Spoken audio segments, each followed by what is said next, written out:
guys, I'm the Orlando Guardians, and I'm gonna win this league. No, you're. Hey guys, we're previewing the Orlando Guardians today. They're probably the bottom of the league, but they got. I'm thinking they might be my potential team. They might be the team that I talk about having a lot of potential, and it'll all come down to if they can rise to that potential. Head coach Terrell Buckley, OC Robert Ford, DC Tony Carter. Terrell Buckley. Can you get the potential out of this team? Can you squeeze the potential out of the Guardians roster like a man making guacamole, squeezing the juice out of the limes, making sure not to get any in your eyes? That's the most important part. Quarterback-wise, pretty damn solid. They might have the overall biggest, like literally the biggest quarterback room.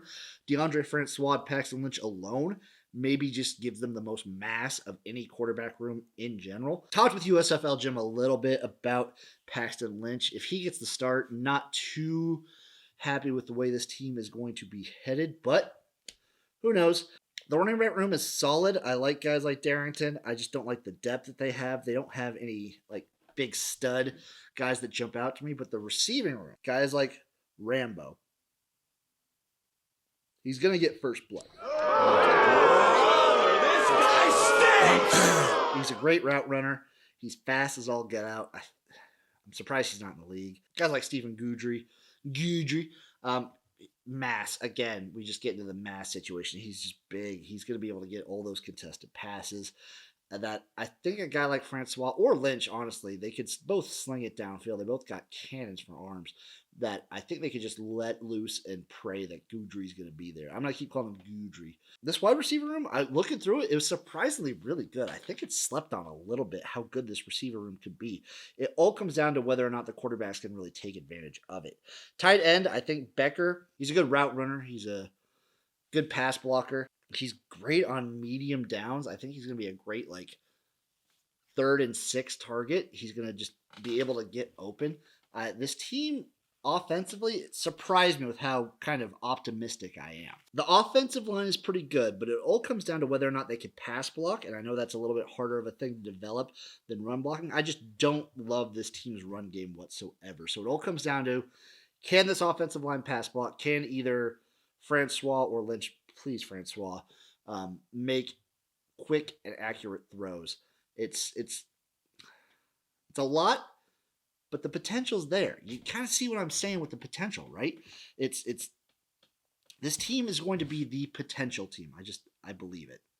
And if you're not, I'm gonna fuck you up. Defense, I think they're going to be like a feast or famine defense. They're either going to get to the quarterback, get sacks, or they're going to get torched. They're either going to be like number 3 or number 7 defensive rankings by the time the season ends. That's where I'm picking the Guardians to kind of end up at. Getting guys like Scales at the linebacker position. Holmes is taking a chance at the DB position. That's kind of what you see throughout this whole defensive lineup, is they're taking chances on guys a little bit with injury history. Guys that like maybe didn't show out in the league as much. This is where the potential aspect comes to play in a little bit more. I will say this. All of us Jims in together in agreement on this. The Guardians can burn for dropping Tommy Ajay as their long snapper, as a backup tight end. Anyway, back to the special teams, though. Their kicker, Borgalis, he's probably top 2 kicker in the league. He's damn good. He's real damn good. The special team's going to be solid. I think that's going to help raise this team's floor decently. I think potential-wise, I think they're probably going to end up either overall, they're either going to be ranked 7th or 4th. I think that's kind of the range I see them in. Maybe bumping up into 3rd, but I don't see them getting too much higher than that. They're like a best case scenario for the Guardians. They end up in the playoffs, which would be 2 thumbs up for that. But you get 2 middle fingers for fucking my boy. So there you go, Guardians. Go fuck yourselves.